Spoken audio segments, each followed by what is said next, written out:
পূর্ব দিকের বারান্দা, ব্যালকনি অথবা এরকম একটা স্পেসে যদি আপনি বাগান করার কথা ভাবছেন, তাহলে আপনার এমন গাছগুলো সিলেক্ট করা উচিত যেগুলো সকালের মিষ্টি রোদেই খুব ভালোভাবে বেড়ে উঠতে পারে। এক একটা গাছের রোদের রিকোয়ারমেন্ট এক এক রকম, কারো সরাসরি সূর্যের আলোর প্রয়োজন হয়, কারো বেশি সূর্যের আলোর প্রয়োজন হয়, আবার কারো কম। আমি ছোট্ট একটা তালিকা বলছি পূর্ব দিকের বারান্দার জন্য। এই গাছগুলো রাখতে হবে নট নেসেসারি। আপনার গার্ডেনিং এক্সপিরিয়েন্স থেকে আপনি নিজেই বুঝতে পারবেন কোন গাছগুলো আপনি পূর্ব দিকের বারান্দায় শিফট করতে পারেন। তো চলেন আমরা দেখি কি কি সেই গাছগুলো। তালিকার প্রথম গাছ হচ্ছে তুলসী।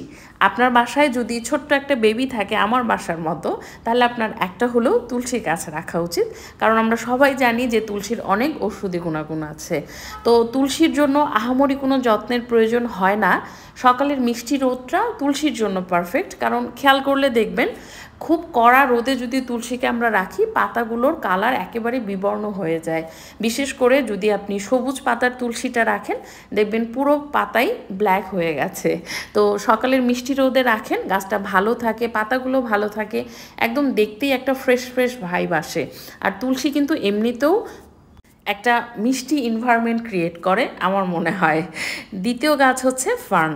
ফার্নের প্রচুর ভ্যারাইটি এখন আমাদের দেশের নার্সারিগুলোতে পাওয়া যায়, প্রচুর ভ্যারাইটি পাওয়া যায় এবং প্রত্যেকটাই খুবই সুন্দর। আপনার যদি বড় স্পেস থাকে তাহলে ফার্নের কিছু বড় বড় পাতার ভ্যারাইটি আছে, সেগুলো রাখেন, একদম পুরা একটা ওয়াইল্ড এনভায়রনমেন্ট কিন্তু ক্রিয়েট হয়ে যাবে। কারণ ফার্নের এটা বৈশিষ্ট্য, ও খুব সহজে একটা ন্যাচারাল লুক ক্রিয়েট করতে পারে।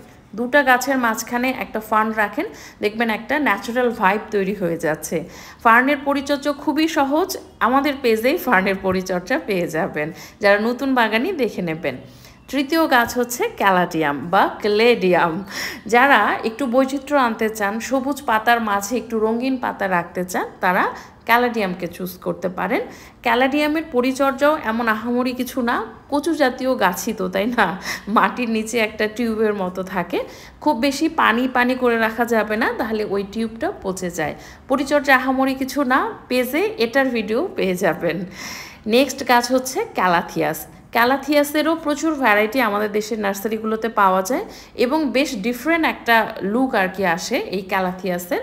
পরিচর্যা আহামরি কিছুই না, কারণ পাতা জাতীয় গাছ, ভালো মানের কম্পোস্ট ব্যবহার করতে হবে লাগানোর সময়, যেন পানি জমে না থাকে, এই ক্যালাথিয়াসকে চুজ করতে পারেন। তাহলেই দেখবেন যে জাস্ট আপনি লাগাবেন, সে নিজেই নিজেকে বড় করে ফেলবে, আপনার প্রয়োজন হবে না। যদি বৈচিত্র্য আনতে চান আর কি, একটু ডিফারেন্ট লুক আনতে চান, সবুজ পাতার সাথে মিলিয়ে অন্য কোনো পাতা রাখতে চান, তাহলে ক্যালাথিয়াসের যে কোনো একটা ভ্যারাইটি পিক করতে পারেন। এখন নেক্সট প্লান্ট হচ্ছে রাবার প্লান্ট। রাবার প্লান্ট ছোট বড় সবভাবেই তো দেখেছেন, তবে যদি আপনি ভালো আলো বাতাস আসে এমন জায়গায় রাখেন, রাবার প্লান্ট খুব দ্রুত বড় হয়। এবং যখন আপনি একটা বারান্দা সেট আপ করছেন, চেষ্টা করবেন বড় বড় দু একটা গাছ রাখতে, যেটাকে আমরা থ্রিলার বলি, তাহলে লুকটা ডিফারেন্ট হবে। তো আপনি রাবার প্লান্টকে চুজ করতে পারেন। একই কারণে চায়না ডলকেও চুজ করতে পারেন। ভালো আলো বাতাস পেলে চায়না ডলও খুব দ্রুত বড় হয়, বড় সাইজের গাছ হয় এবং খুব সহজে বেড়ে উঠতে পারে। তো বড় সাইজের গাছের জন্য চায়না ডল চুজ করবেন। আর যদি ফুল জাতীয় কোনো কিছু চাচ্ছেন যে খুবই কম পরিশ্রমে ফুল ফুটবে, তাহলে ডেফিনেটলি অর্কিডের চেয়ে ভালো অপশন আর হয় না। তো যারা অর্কিড লাগান, মানে যাদের বাসায় আছে, তারা নিশ্চয়ই জানেন যে অর্কিডের পরিচর্যাও আহামরি কিছু না। তো ফুল জাতীয় গাছ যদি চান, অর্কিডকে চুজ করবেন। তো এই ছিল ছোট্ট একটা তালিকা, এগুলোই রাখতে হবে, নট নেসেসারি। আপনি নিজেই বুঝতে পারবেন আসলে কোন গাছগুলো সকালের মিষ্টি আলোতেই খুব ভালো থাকবে। আজকের ভিডিও এ পর্যন্তই। কোনো প্রশ্ন থাকলে কমেন্টে জানাবেন।